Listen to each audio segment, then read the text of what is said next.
Hello, आप देख रहे हैं खबर करी। आज की 15 सबसे बड़ी खबरों में सीमा पर भारत का कड़ा रुख, बिना इंश्योरेंस पेट्रोल डीजल को लेकर बड़ा अपडेट और 22 राज्यों में भारी बारिश का अलर्ट समेत देश दुनिया की कई अहम खबरें भी दिखाएंगे। तो चलिए शुरू करते हैं आज की 15 सबसे बड़ी खबरें।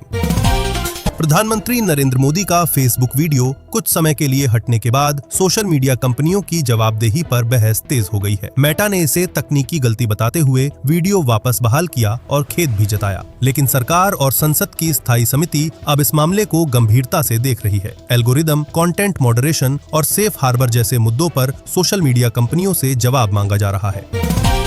भारत ने पाकिस्तान की ओर से सीमा पर चीन निर्मित SH-15 तोपों की तैनाती की खबरों पर सख्त रुख दिखाया है। भारत ने साफ कहा है कि देश के राष्ट्रीय हितों की रक्षा के लिए जो भी जरूरी होगा वो किया जाएगा। वहीं भारत ने पाकिस्तान के कब्जे वाले कश्मीर यानी POK में कराए गए चुनावों को सिर्फ दिखावा बताया है और पाकिस्तान से आतंकवाद पर रोक लगाने की मांग भी दोहराई है।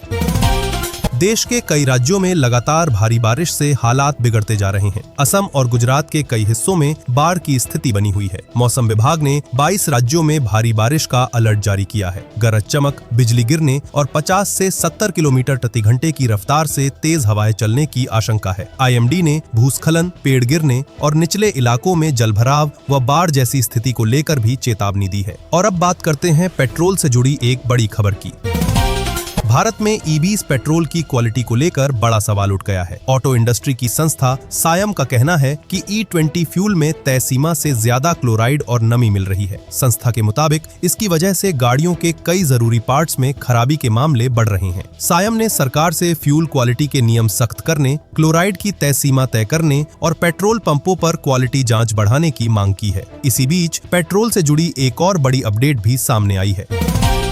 आने वाले समय में बिना गाड़ी के इंश्योरेंस के पेट्रोल या डीजल भरवाना मुश्किल हो सकता है। सुप्रीम कोर्ट ने IRDAI और सड़क परिवहन एवं राजमार्ग मंत्रालय को निर्देश दिया है कि ऐसा फ्रेमवर्क तैयार किया जाए जिससे वाहन के इंश्योरेंस और फ्यूल भरवाने की प्रक्रिया को आपस में जोड़ा जा सके। अगर ये व्यवस्था लागू होती है तो पेट्रोल पंप पर बड़ा बदलाव देखने को मिल सकता है। अब रुख करते हैं देश की एक और बड़ी खबर की।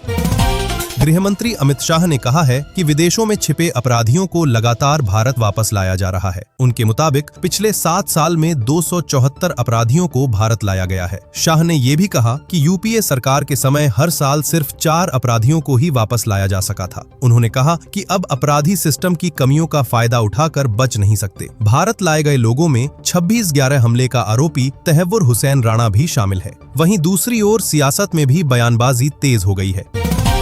लोकसभा में विपक्ष के नेता राहुल गांधी ने वाइको इन पार्लियामेंट किताब के लॉन्च के दौरान प्रधानमंत्री नरेंद्र मोदी पर निशाना साधा। राहुल गांधी ने कहा कि प्रधानमंत्री कहते हैं मैं उन्हें माफ करता हूं, लेकिन उन्हें नहीं पता कि माफ करने वाले वे कौन होते हैं। उन्होंने कहा कि छात्र निष्पक्ष परीक्षा और बेहतर शिक्षा व्यवस्था की मांग कर रहे हैं। साथ ही राहुल गांधी ने PM की सोच और RSS पर भी सवाल उठाए। अब राजनीति से हटकर टेक की दुनिया की बड़ी खबर जानते हैं।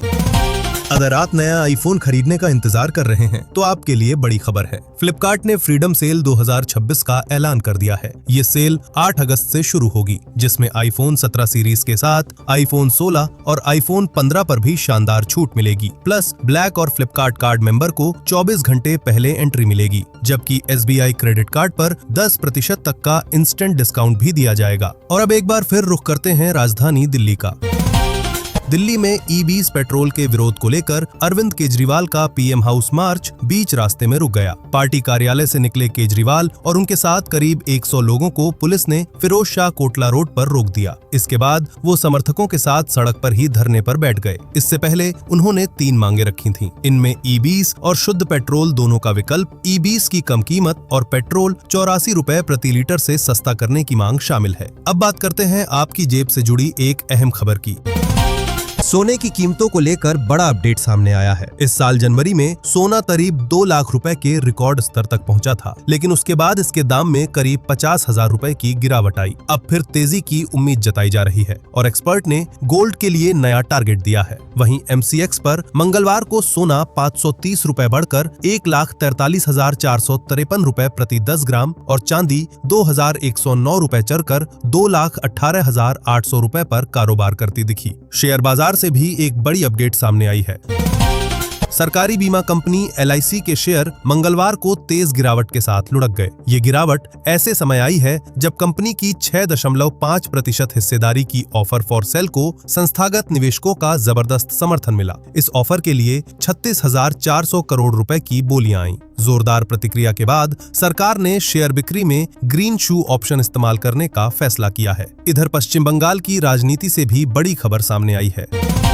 पश्चिम बंगाल की मुख्यमंत्री ममता बनर्जी ने बीजेपी पर तीखा निशाना साधा है। ममता ने कहा कि उन्होंने आज तक अपनी विधायक या सांसद की सैलरी और पेंशन से एक भी पैसा नहीं लिया। उनका कहना है कि वो अपनी किताबों की रॉयल्टी से मिलने वाले पैसों से गुजारा करती हैं, लेकिन इस साल अभी तक वो रकम भी नहीं मिली। ममता ने ये भी दावा किया कि उनके बैंक खाते फ्रीज कर दिए गए हैं और सवाल उठाया कि बीजेपी के कितने बैंक खाते हैं। वहीं उत्तर प्रदेश की राजनीति में भी जमकर हंगामा देखने को मिला।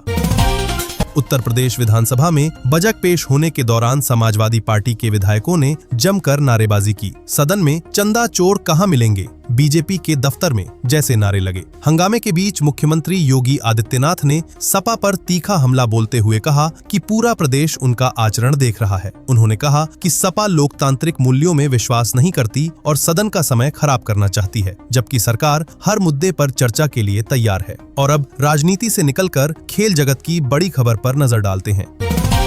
भारतीय क्रिकेट के सबसे शांत खिलाड़ियों में गिने जाने वाले अजिंक्य रहाणे के संन्यास के बाद पूर्व दिग्गज सुनील गावस्कर का बड़ा बयान सामने आया है। गावस्कर ने कहा कि रहाणे ने कप्तान और बल्लेबाज दोनों भूमिकाओं में टीम इंडिया के लिए शानदार काम किया, लेकिन उन्हें कभी उनका पूरा हक नहीं मिला। उन्होंने रहाणे की तुलना राहुल द्रविड़ से करते हुए भारतीय क्रिकेट संस्कृति पर भी सवाल उठाए। अब बात करते हैं रोजमर्रा की चीजों से जुड़ी एक अहम अपडेट की।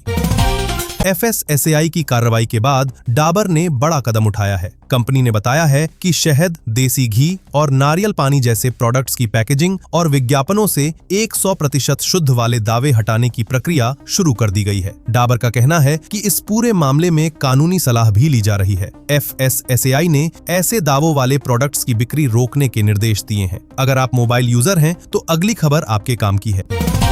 अगर आप कम खर्च में साल भर का मोबाइल प्लान ढूंढ रहे हैं तो VI का 3,749 रुपए वाला एनुअल प्लान चर्चा में है। ये प्लान 365 दिनों की वैलिडिटी के साथ आता है। इसमें हर 28 दिन के लिए 300 गीगाबाइट तक 4G और 5G डेटा अनलिमिटेड कॉलिंग की सुविधा मिलती है। हर 28 दिन बाद डेटा लिमिट फिर से रीसेट हो जाती है। इस हिसाब से 28 दिनों का खर्च सिर्फ 288 रुपए पड़ता है। अब जानते हैं सरकार के एक बड़े फैसले की तैयारी के बारे में।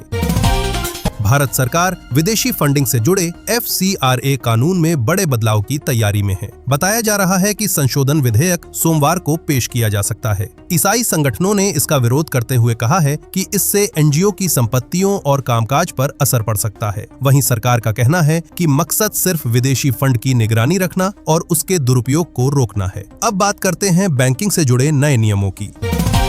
रिजर्व बैंक ऑफ इंडिया ने स्मॉल फाइनेंस बैंकों में FD कराने वाले ग्राहकों के लिए नई गाइडलाइंस जारी कर दी हैं। अब निवेश से पहले ग्राहकों को ब्याज दर की पूरी जानकारी दी जाएगी। ये बदलाव RBI सेकंड अमेंडमेंट डायरेक्टिव्स 2026 के तहत किए गए हैं। नए नियम 1 अक्टूबर 2026 से लागू हो चुके हैं। RBI का कहना है कि इससे FD सिस्टम में ज्यादा पारदर्शिता, स्पष्टता और निष्पक्षता आएगी। और आखिर में बात सुप्रीम कोर्ट के एक अहम फैसले की। जमीन के मालिकाना हक से जुड़े एक अहम मामले में सुप्रीम कोर्ट ने बड़ा फैसला सुनाया है। तेलंगाना की करीब 53 एकड़ जमीन को लेकर चले विवाद में कोर्ट ने कहा कि संपत्ति के मामलों में वैध टाइटल, पंजीकृत दस्तावेज और कानून के मुताबिक मिले अधिकार ही सबसे अहम होंगे। ये फैसला महनूर फातिमा इमरान और विश्वेश्वर इंफ्रास्ट्रक्चर प्राइवेट लिमिटेड से जुड़े मामले में आया।